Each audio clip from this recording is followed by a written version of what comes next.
Abakkiriza bakeddeko ewa ku Lutikko e Lubaga okwetaba mu mmisa ya leero ng'eno ekulembeddwa mu Reverend Father John Mary Walugembe, Amyuka bwanamukulu w'ekifo kino.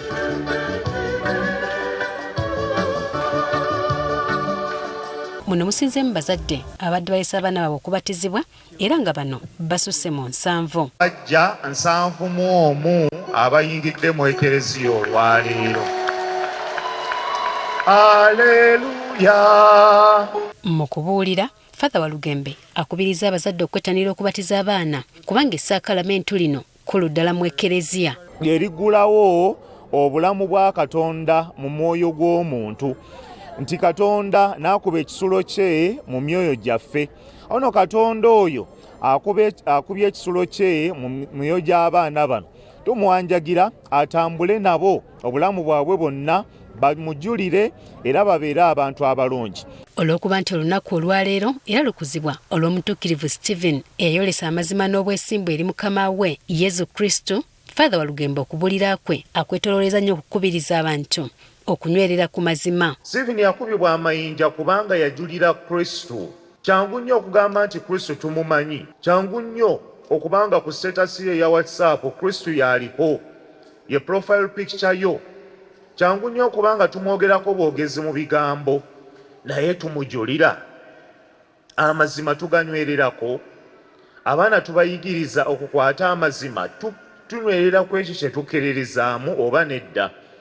Stephen Kristu teyamujulira mu bigambo bugambo naye yamujulira mu bikolwa. Father era akubiriza abazadde okukuliza abaana baabwe mu mpisa ez'obuntu bulamu. Tujja gamba nti abaana baffe tubaagala nnyo olw'okuba tubagulidde engoye, tubawa ebyokulya, naye ekyenkomeredde ekisinga okulaga nti abaana tubaagala nnyo nga tubayigiriza Kristu oyo, ng'ate tubamuyigiriza n'okumujulira mu bikolwa byabwe.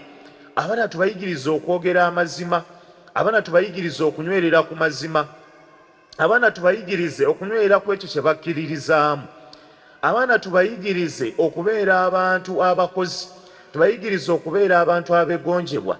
Tubayigirize empisa ennungi gwe wamma ezidda ku Kristu Stephen omutuukirivu ze yajulira. Ayagala abazadde okusomesa abaana okunywerera mu Katonda naddala nga bakikola mu bikolwa okusinga ebigambo. Saba Oluganda abaagalwa, Kristu tuleme okumwogerako bwogezi.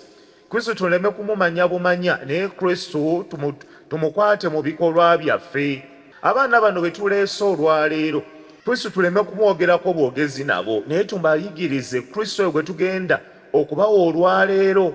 Eddiini eno baginywerereko. N'okuyigiriza abaana okunywerera ku mazima okwefaananyirizako omutuukirivu Stephen bwe yanywerera ku Mukama we Yesu Kristu, Father Walugembe akisimbyeko nnyo essira. Naye ate era kikulu nnyo nti Kristu okuzaalibwa tulina okumujulira mu bulamu bwaffe. Tubeere ab'amazima olunaku olwaleero nga tukuza olunaku lwa Stefano omutuukirivu. Ekyamuleetera okubibwa amayinja amazima ago ge yajulira ye Kristu yennyini. Bwe tubeera ab'amazima tubeera tujulira Kristu. Kino ategeezezza nga bwe kitwaliramu n'obuvumu obukugaana byonna ebiyinza okubasendasenda okuva ku mazima gano. Tebajja batwala maaso g'abaamasaza, bajja bakuba mu mbuga, bajja kubawozesa, bajja batwala mu makomera, naye mubeeranga bajulirwa abange. So twesabire tubeere abajulirwa ba Kristo, si mu bigambo bugambo wabula mu bikolwa. Ebintu by'ensi omuli ensimbi, enguzi ejja mu ngeri ez'enjawulo. Ono ategeeza nga bwe biviirako abantu okuva ku mazima kyagamba nti kiviirako n'ensi eno okwebbika. Bameka abava ku mazima nga tuweereddwa ensimbi noga amazima kangaveeko. Bwe tunuulira emirundi emeka constitution gyekyuka lwa nsimbi kubanga tuva ku mazima. Kasita tuwa omugaati mu kamwa amazima ne tugavaako. Mirundi emeka gye tutiisibwa amazima ne tugavaako. Awatali kugoberera kulungamya kuno, Father Walugembe agambye nti ensi teyinza kubaamu mirembe. Ensi okutabuka, abantu okuttiŋŋana, abantu obutayagaliza n'ebirala ebifaanana ng'ebyo. Naye bwe tuyiza eddoboozi lya Mwoyo Omutuukirivu bwe wamma ensi welyoka ebukalamu emirembe. Jennifer Kabaale, Agafeeyo, ku Spark TV.